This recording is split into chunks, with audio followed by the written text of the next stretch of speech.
เลขหักขั้นสองนะเกี่ยวกับเลขหักขั้นสองนี่ตัวนี้มันจะยากกว่าตัวผ่านมามีวิธีการคิดไล่ยากกว่าตัวผ่านมานะแล้วเราจะมีวิธีการคิดไล่แบบไหนนะเอาไปติดตามกันเบิ่งนะขออนุญาตอยู่เบื้องนี้คือข้อกอนี้5 หักขั้นสองของ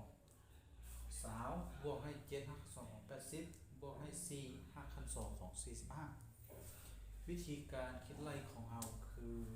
เราจะมีวิธีการคิดไล่แบบใดพยายามปรับให้มันน้อยที่สุดแล้วก็ให้มันเป็นตัวเลขบ่มีหักขั้นสองถ้าเป็นไปได้นะโอเคแล้วอย่างนี้5เราจะเขียนคือเก่าซาวนี่เราต้องค้นคิดว่าเสียเอาอีหยังคูณอย่างเท่าซาวตัวอย่างคือ4คูณกับ5 4 5ซาวนะ4 5ซาวแล้วตัวต่อไปเราก็พยายามเปลี่ยน80นี้ให้มันมี4กับ3นี่หรือ4กับ5นี่มีตัวใดก็ได้ให้มันคือกันนะตัวอย่างคือบวก7 80นี่เสียเท่าไหร่คูณเท่าไหร่มันจะบวก80 10คูณ8ก็ได้16คูณ5ก็ได้หรือว่า40คูณ2ก็ได้คือกันมันก็80เหมือนกันแต่ว่าเราเลือกเอาตัวที่มันมีเลขคือ2ตัวนี้นี่ลักษณะจะเลือกเอา2ของ16คูณ2ของ5ตัวนี้ก็มี5 ขั้น 2 ของ5ตัวต่อไปก็มี5 ขั้น 2 ของ5กันแล้วต่อไปตัวนี้45นี่ก็เปลี่ยนคือกันเปลี่ยนให้มันมี5 ขั้น 2 ของ54 9 95 45เอาเปลี่ยนได้มาแบบนี้ปุ๊บแบบนี้ขั้นตอนต่อไปคือแยก5 ขั้น 2 ของ5นี้ออกมา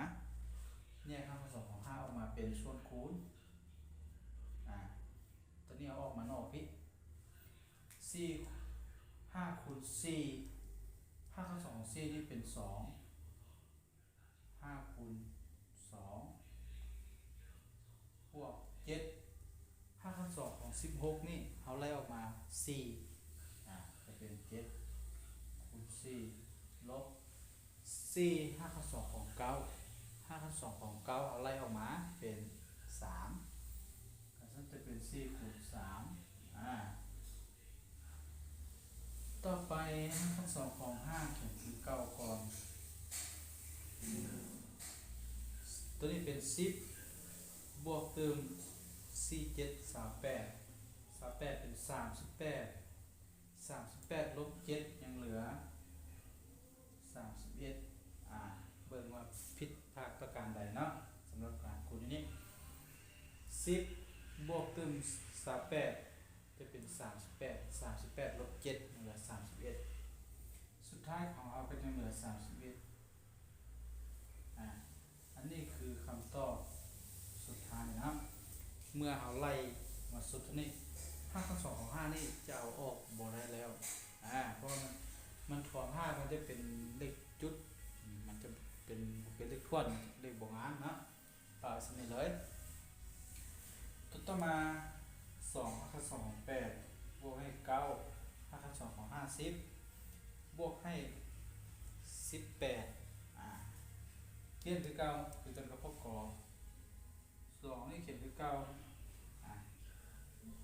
พี่ซะ2เขียนคือ9 5 ขั้น 2 ของ8นี่เราสิเอา2คูณ4 2คูณให้42 4 8นะต่อไปบวก9 50แบบนี้นะ50นี่เราสิเอาเปลี่ยนให้มันมี2หรือ4นี่แหละจะเป็น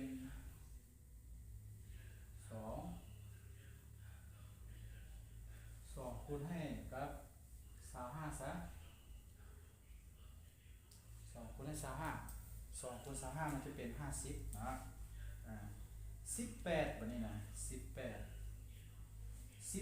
นี่สิเปลี่ยนให้มันมีตัวคือเลข2นี่ต้องเป็น9คูณ2จะเป็น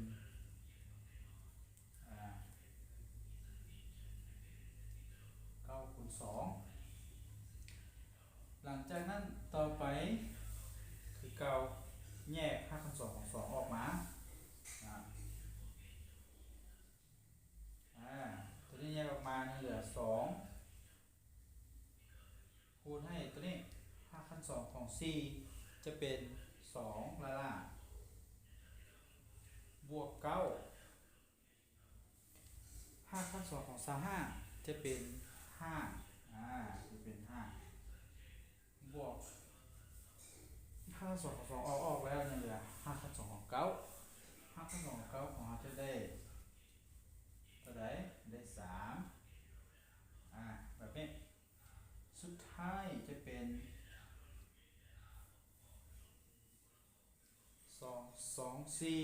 4บวกตึม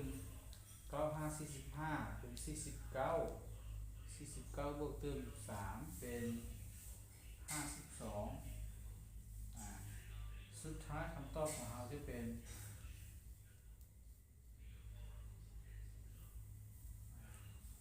อันนี้คือคำตอบสุดท้ายที่เราต้องการนะสำหรับการคิดไล่เลข5คูณ2อาจจะไล่แบบนี้หรือว่าขั้นตอนการคิดไล่นะอาจจะพยายามปรับตรงที่เรามี5คูณ2นี่ให้มันคือกันแล้วก็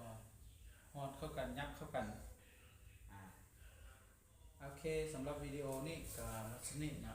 ผู้ใดบ่เข้าใจมีปัญหาใดก็สามารถคอมเมนต์ลงใต้คลิปหรือว่าสอบถามได้ตอบให้เป็นวิดีโอต่อไป